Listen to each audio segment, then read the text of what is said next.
Hello and welcome to Coach's Corner. Today I'm here with EdTech Team's Director of Professional Development. If you couldn't tell from our title today, we are here with honored special guests, Benjamin Friesen, EdTech Team's Director of Professional Development. As always, thanks for watching. Please like, comment, and share, and leave any feedback. Look forward to hearing from you.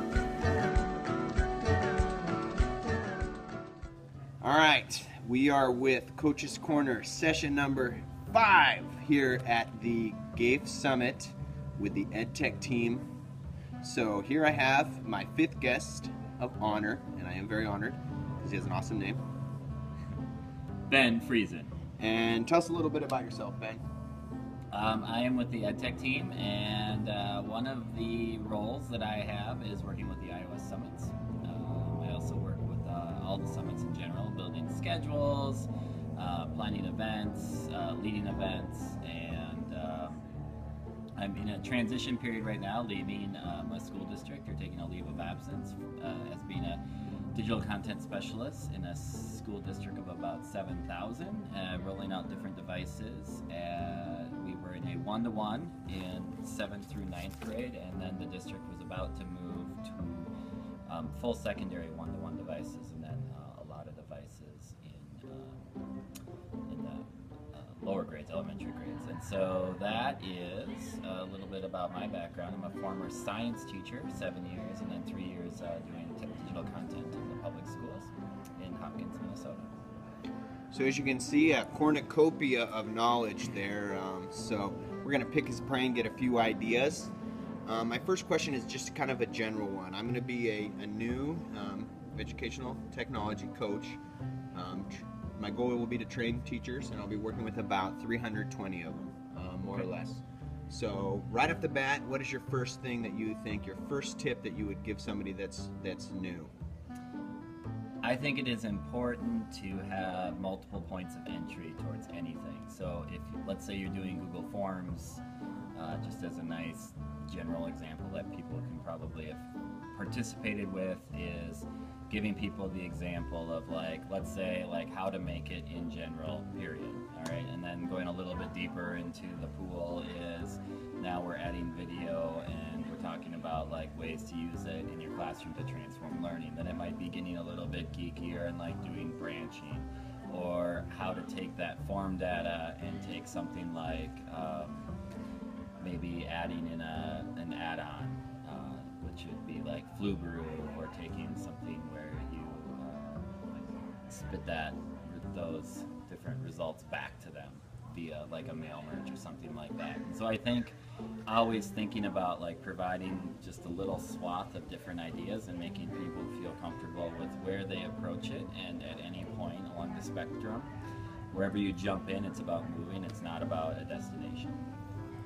I like that. It's not about moving, right? It's not about the destination. It's about moving. So what you're kind of saying is just make sure, to provide options for differentiation, and, start at the beginning and kind of work on kind of a stair step to your way up. Yep, I like to think of it as the zero entry pool, the one that you take your kids to and you just feel like super solid because no one's going to sink.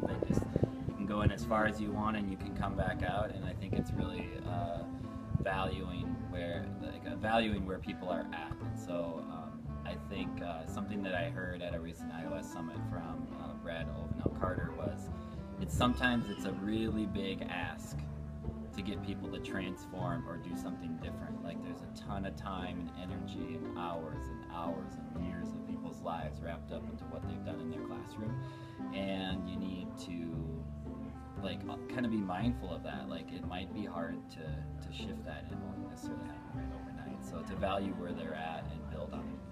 So build on strength, whatever other kind of foundation that they have, right? Yep. I definitely like that metaphor of the pool as well. I think that kind of it helps make it clear for a lot of people. So my next question that I've kind of been asking people is, how do you get people to take that first step into that pool? Okay. I think you find like the relevant application to something that they've already done, and you build on it. And then you show the outcome. Ideally, you can show that some technology has maybe made something more efficient. Maybe they buy back a little bit of time by doing something a different way. I don't know if that's always going to happen at first, because there's always such an investment with learning, but I think if you steer it towards that outcome of where the kids are at, like the kids are digital learners, and we need to incorporate their tools and allow them to demonstrate their understanding of things that we teach them in school using those digital tools. And so I think it's like, there can be a lot of different excuses, but I feel like if you really just say, like, I want to teach kids and make sure they're ready for the world and have a great relationship with them, we need to connect with them and to think about who they are, and they are digital learners. And so that's, at a very basic level, one of the reasons why we need to start using those tools and sort of transform what we do. There might be some efficiency gains, some time saved, maybe they're more engaged, but it's really about using their language to a degree. I think, that's one thing I definitely am very passionate about, that I took from one of Kevin Honeycutt's keynotes is, kids are on the digital playground and who's on recess duty, right? And that's one thing that's definitely inspired me, is getting on recess duty and trying those things that the kids are trying and understanding that. So I appreciate you sharing that also, because that just kind of connects that for me. So I just have one more question for you. Yep. Your last parting words of wisdom. You're a big. What is it? Use these tools to connect kids to the world. Make it visual. We can take kids places using different tools. An example is, if we're learning about a place, let's take a moment and let them see it.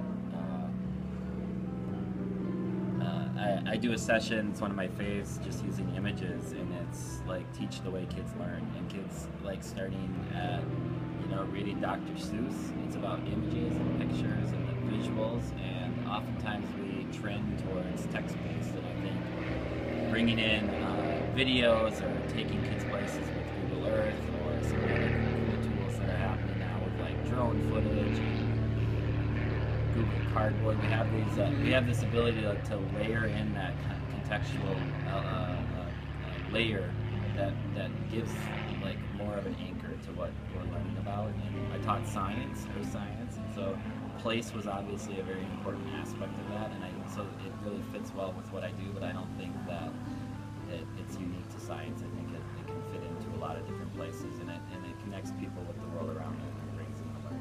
So I feel like that kind of connects a little bit to your earlier comment, is really we're in this for the students, and we're doing it for the students. And that's the point that I feel like, right, you're saying you need to make with teachers, is look at how you can open up these students' world, right, with this global connectivity.